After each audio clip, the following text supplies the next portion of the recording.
விரிவாக்கம் செய்யப்பட்டது தமிழக அமைச்சரவை. புதிதாக 23 அமைச்சர்களுக்கு பதவி பிரமாணம் செய்து வைத்தார் ஆளுநர் அர்லேக்கர்.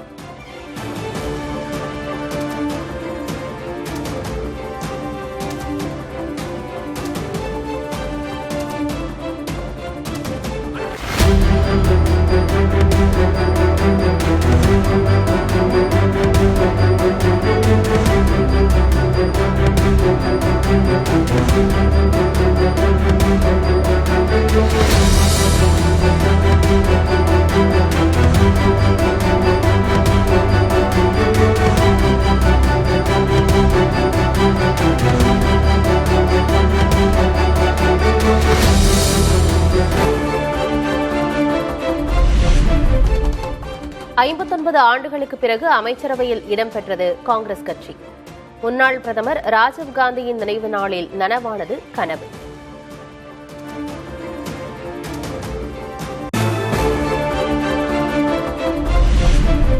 கூட்டணி ஆட்சி யுகத்தில் நுழைந்தது தமிழக அரசியல். ராஜாஜி வழியில் கூட்டணி ஆட்சி பாதையில் செல்லும் முதல்வர் விஜய்.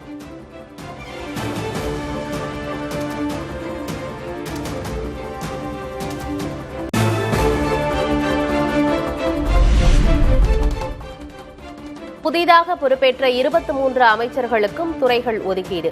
முதன்முறையாக செயற்கை நுண்ணறிவுக்கென துறை ஒதுக்கி அதற்கு அமைச்சராக குமார் நியமனம்.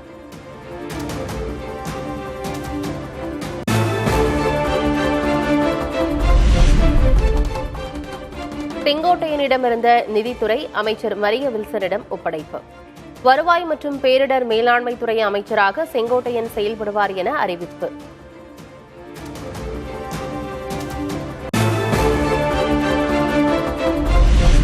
காங்கிரஸ் எம்எல்ஏ கிள்ளியூர் ராஜேஷ்குமாருக்கு சுற்றுலாத்துறை ஒதுக்கீடு. மேலூரில் வென்ற விஸ்வநாதனுக்கு உயர்கல்வித்துறை ஒதுக்கீடு செய்து அறிவிப்பு.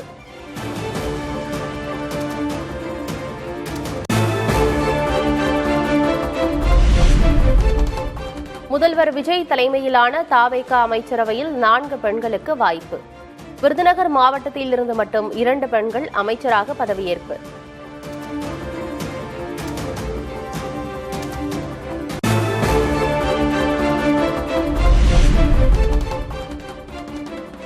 அமைச்சரவையை சமூக பன்மைத்துவ வியூகத்துடன் அமைத்துள்ள தவேக. பட்டியலினத்தவர்கள் 7 பேர், பிராமண சமூகத்தை சேர்ந்த 2 அமைச்சரவையில் வாய்ப்பு.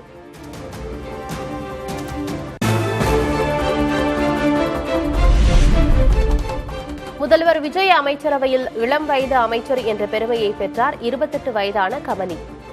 1967ஆம் ஆண்டுக்கு பிறகு இளைஞர்கள் ததும்பும் அவையாக மாறியது தமிழக அமைச்சரவை.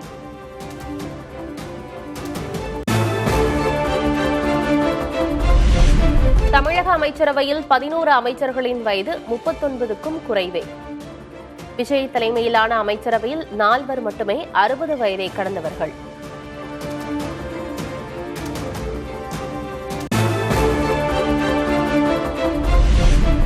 ஆயிரத்து 1967, 1977 போன்று புதுமுகங்கள், சாதாரண பின்னணி கொண்டவர்களுக்கு அமைச்சரவையில் இடம். அண்ணா, எம்ஜிஆர் காலத்தை நினைவூட்டும் விஜயின் அமைச்சரவை.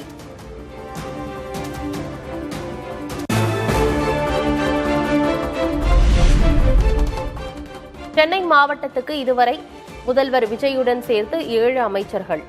ஆனந்த், ராஜ்மோகன், ஆதவர்ஜுனா உட்பட 7 பேர் அமைச்சரவைக்கு தேர்வு.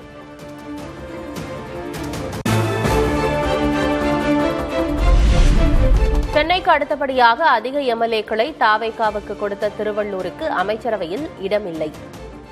மொத்தம் 19 மாவட்டங்களின் பிரதிநிதிகள் இல்லாத தமிழக அமைச்சரவை.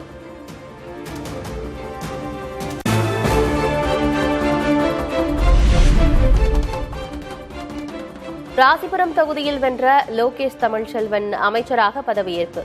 மகனின் பதவியேற்பு விழாவில் பங்கேற்றார் அதிமுக முன்னாள் சபாநாயகர் தனபால்.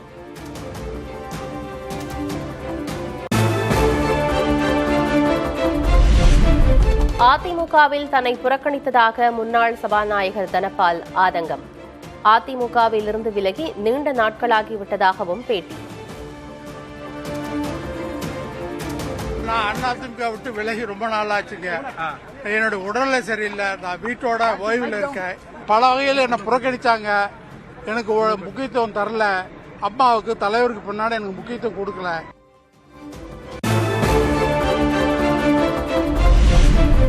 தவேக அமைச்சரவையில் இணைவதை உறுதி செய்தது இந்திய யூனியன் முஸ்லீம் லீக். பாபநாசம் எம்எல்ஏ ஷாஜகான் அமைச்சராக பதவியேற்பார் என்றும் காதர் மொய்தீன் அறிவிப்பு. தமிழகத்தில் வெற்றி கழகம் உள்ள அமைச்சரவையில் இந்திய யூனியன் முஸ்லீம் லீகும் இடம்பெறுவதற்கு ஆதரிப்பது என்று முடிவெடுத்திருக்கிறோம். பாபநாசன் தொகுதி எம்எல்ஏ ஏஎம் ஷாஜகான் அவர்களை நாங்கள் அமைச்சரவையில் இடம்பெறுவதற்காக வேண்டி சிபாரிசு செய்வதென்று முடிவெடுத்திருக்கிறோம்.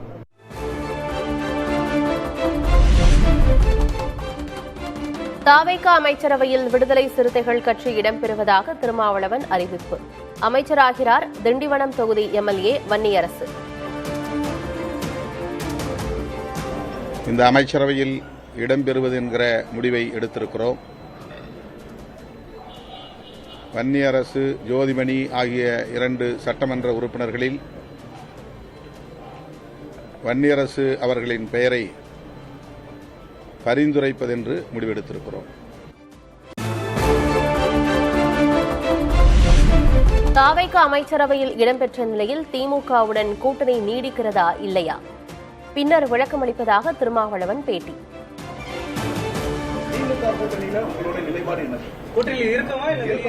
இதெல்லாம் நான் நாளைக்கோ நாளை மறுநாளும் உங்களை அழைத்து பேசுவேன். இது நான் அழைக்காம நீங்க வந்திருக்கிறீங்க. இதெல்லாம் நான் நாளைக்கோ நாளை மறுநாளும் உங்களை அழைத்து பேசுவேன். இது நான் அழைக்காம நீங்க வந்திருக்கிறீங்க.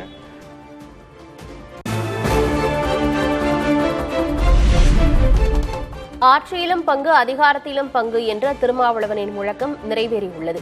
அமைச்சராக பதவியேற்க உள்ள விடுதலை சிறுத்தைகள் கட்சியின் எம்எல்ஏ வன்னியரசு பெருமிதம்.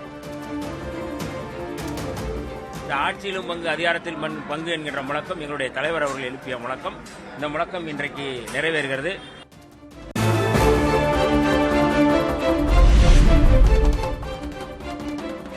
முன் ஏறத்தரப்பட்ட ஏணியும் மூட சாதியை நொறுக்க வேண்டிய சிறுத்தையும் வெறும் விசில் சத்தத்திற்கு ஆதரவாகிவிட்டன.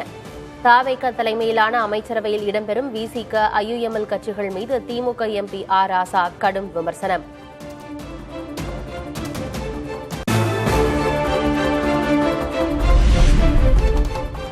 விசிகாவின் வன்னியரசு மற்றும் ஐயுஎம்எல் எம்எல்ஏ ஷாஜகான் ஆகியோர் அமைச்சர்களாக இன்று பதவியேற்பு. காலை 9:30 மணிக்கு ஆளுநர் மாளிகையில் பதவியேற்பு விழாவிற்கு ஏற்பாடு.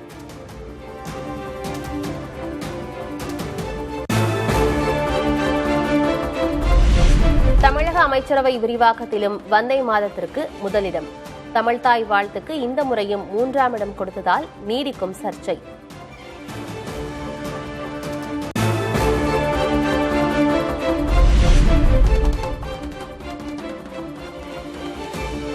தவேக அமைச்சரவை பதவியேற்பு விழாவில் தமிழ்தாய் வாழ்த்து அவமதிக்கப்பட்டதாக திமுக எம்பி கனிமொழி கண்டனம். தமிழோடு விளையாடியவர்கள் யாரும் வாழ்ந்ததாக சரித்திரமில்லை என திமுக அமைப்புச் செயலர் RS பாரதி கருத்து.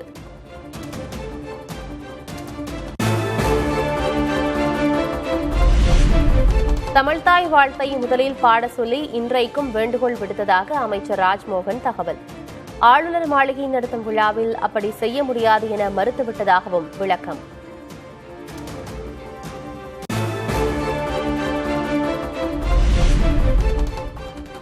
பார்ப்பனர் அல்லாதவர்களை இந்து சமய அறநிலையத்துறை அமைச்சர் மற்றும் செயலராக நியமிக்க வேண்டும்.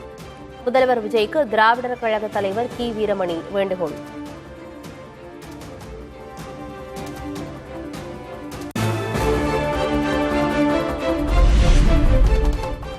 பெரும்பான்மை இல்லாததால் ஆதரவு அளித்தோருக்கு அமைச்சரவையில் இடம் கொடுக்கிறது தவேக. குதிரை பேரத்துக்கு வழிவகுத்துவிடக் கூடாது என தேமுதிக பொதுச் செயலர் பிரேமலதா கருத்து.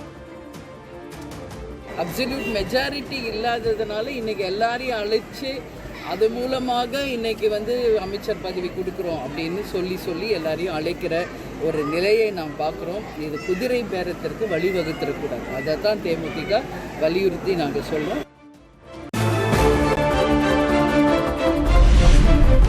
தவேக அமைச்சரவையிலும் இடமில்லை. எம்எல்ஏ பதவிக்கும் ஆபத்து.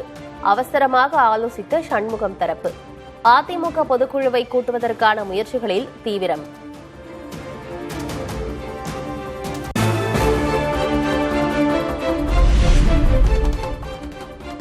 சென்னை காவல் ஆணையராக அமல்ராஜ் நியமனம்.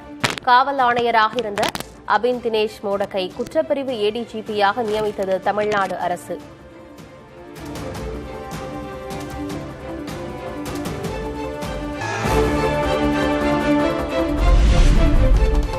அமைச்சர்கள் அறையில் திருவிழா கூட்டம் போல குவியும் பார்வையாளர்கள்.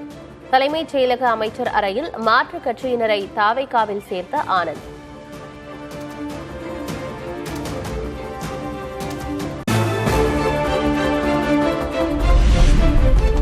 பசுமை எரிசக்தி கழக ஒதுக்கீட்டில் விதிமீறல் என்ற புகாரில் 2 அதிகாரிகள் சஸ்பெண்ட்.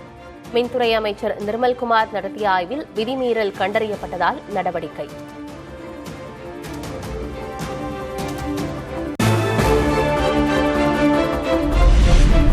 மின்வாரியம் அடிப்படையிலிருந்தே சீரமைக்கப்படும் என அமைச்சர் நிர்மல்குமார் பேட்டி. தவறு செய்தவர்கள் முன்னாள் அமைச்சராக இருந்தாலும் நடவடிக்கை எடுக்கப்படும் என்றும் உறுதி. ஸோ இதை முழுவதுமாக அடிப்படையிலிருந்து சீரமைக்க வேண்டிய பணிகள் நிறைய இருக்கிறது. ஸோ அதற்கான முன்னெடுப்புகள் இங்கே துவங்கப்பட்டிருக்கு. ஸோ அது முழு வீச்சில் நடக்கும். இப்போ முன்னாள் அமைச்சரோ இல்லை அதுக்கு முன்னாடி இருந்தால் யார் மீது யார் தவறு செய்திருந்தாலும் தவறு செஞ்சிருந்தால் அதுக்கான நடவடிக்கை எடுக்கப்பட்டு தானே இருக்கும். அது அதுக்கான என்ன சட்டப்பூர்வம் நடவடிக்கையோ அது எடுக்கப்பட்டு தான் இருக்கும். அதில் எந்த வித தயவுதாட்சணையும் இருக்காது.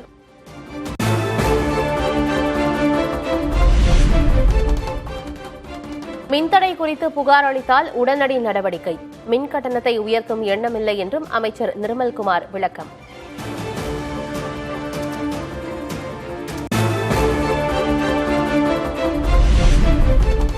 திருப்பரங்குன்றம் கோயிலில் அமைச்சர் நிர்மல்குமாருக்காக நடை தாமதமாக சாத்தப்பட்டதாக சர்ச்சை. என்ன நடந்தது என்பது குறித்து அறநிலையத்துறை அறிக்கை தாக்கல் செய்ய நீதிபதி GR சுவாமிநாதன் உத்தரவு.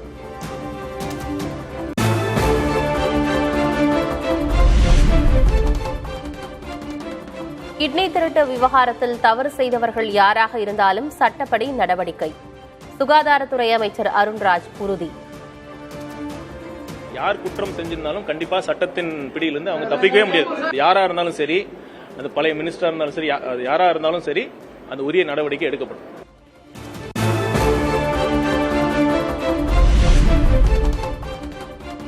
என் இனிய பொன்னிலாவை பாடலுக்கான ஒட்டுமொத்த பதிப்புரையை இளையராஜா கோர முடியாது. மேல்முறையீட்டு மனுவை தள்ளுபடி செய்தது டெல்லி உயர்நீதிமன்றம்.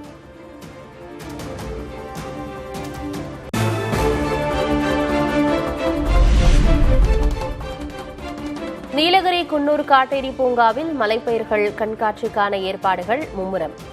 கோடை விழாவையொட்டி 24ஆம் தேதி வரை கண்காட்சி நடக்கும் என மாவட்ட நிர்வாகம் அறிவிப்பு.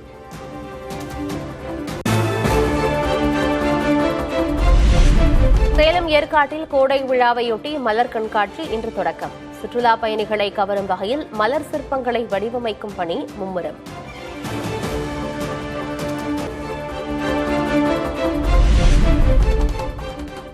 வேலூர் மாவட்டத்தில் பெய்த கனமழையால் தணிந்த வெப்பம். திருத்தணியில் வீசிய சூறைக்காற்றில் மரங்கள், மின்கம்பங்கள் முறிந்து விழுந்து சேதம்.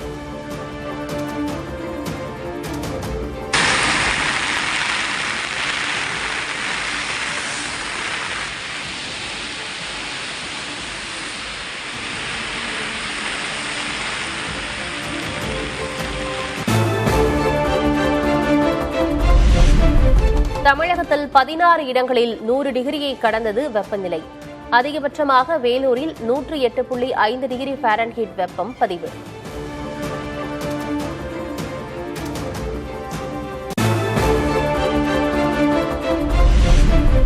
சென்னையில் 2வது நாளாக சுட்டெரித்த வெயில். சென்னை மீனம்பாக்கத்தில் 106.9 டிகிரி ஃபாரன்ஹீட் வெப்பம் பதிவு.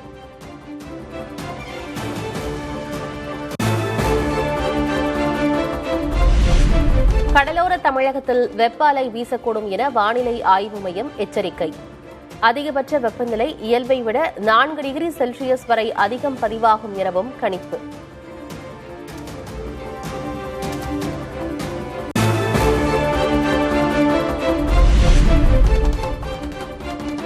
சென்னையின் ஒரு சில இடங்களில் 2 நாட்கள் வெப்ப அலை வீசக்கூடும் என கணிப்பு. அதிகபட்ச வெப்பநிலை 42 டிகிரி செல்சியஸை ஒட்டி பதிவாகக்கூடும் என அறிவிப்பு.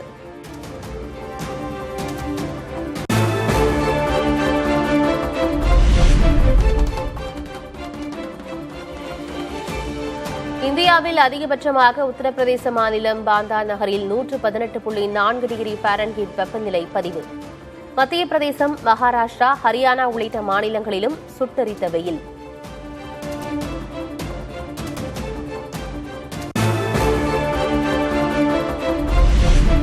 இந்தியாவில் 4வது நாளாக உச்சம் தொட்ட மின் தேவை.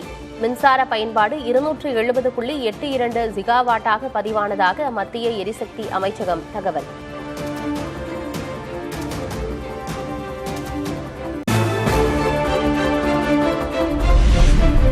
நாடு முழுவதும் பெரும் அதிர்வலையை ஏற்படுத்தியுள்ள கரப்பான் பூச்சி ஜனதா கட்சியின் எக்ஸ் தள கணக்கு திடீர் முடக்கம்.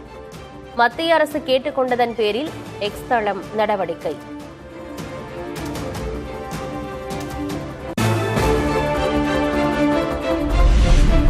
புல்வாமா பயங்கரவாத தாக்குதலின் பின்னணியில் இருந்த ஹம்சா பர்கான் சுட்டுக்கொலை. பாகிஸ்தான் ஆக்கிரமிப்பு காஷ்மீரில் அடையாளம் தெரியாத நபரால் கொல்லப்பட்டதாக தகவல்.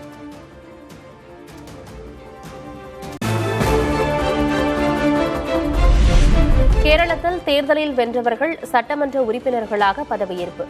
பதவியேற்புக்கு சைக்கிளில் வந்த முன்னாள் முதல்வர் உம்மன் சாண்டியின் மகன் சாண்டி உம்மன்.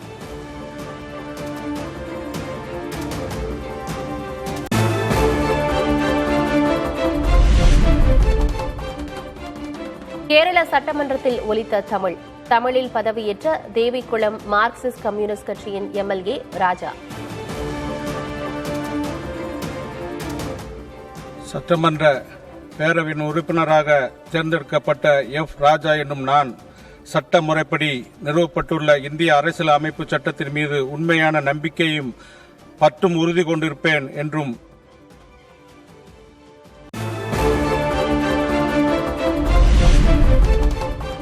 மேற்குவங்க மாநிலம் ஃபால்டா தொகுதியில் மறுவாக்குப்பதிவு நிறைவு. தேர்தலில் இருந்து விலகிய திரிணாமுல் காங்கிரஸ் வேட்பாளர் ஜஹாங்கீர் கான் வாக்களிக்காமல் புறக்கணிப்பு.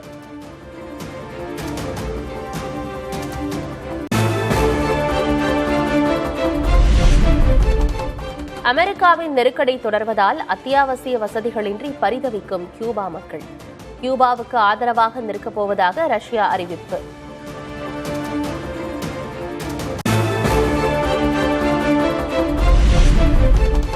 அமெரிக்க கடற்படையில் ஆட்சேர்ப்பு பணிகள் மும்முரம். ஈரானுடன் போரை தொடங்க ட்ரம்ப் நிர்வாகம் திட்டமிட்டுள்ளதாக தகவல்.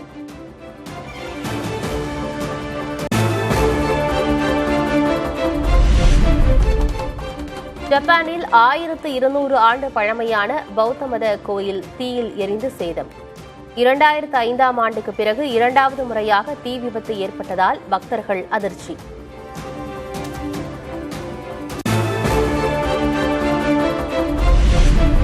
பிரான்ஸ் தலைநகர் பாரிஸ் நகருக்கு மேலும் அழகூட்டும் கலைஞர்கள். பொதுமக்களை கவரும் வகையில் நவீன ஓவியங்கள் படைப்பு.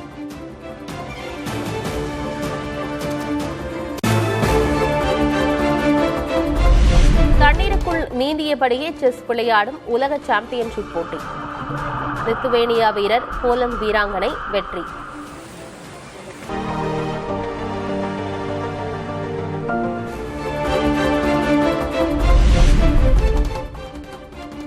யூரோப்பா லீக் கால்பந்து தொடரில் சாம்பியன் பட்டம் வென்றது இங்கிலாந்தின் ஆஸ்டன் வில்லா அணி. 30 ஆண்டுகளுக்கு பிறகு கோப்பையை கைப்பற்றியதால் உற்சாக கொண்டாட்டத்தில் ரசிகர்கள்.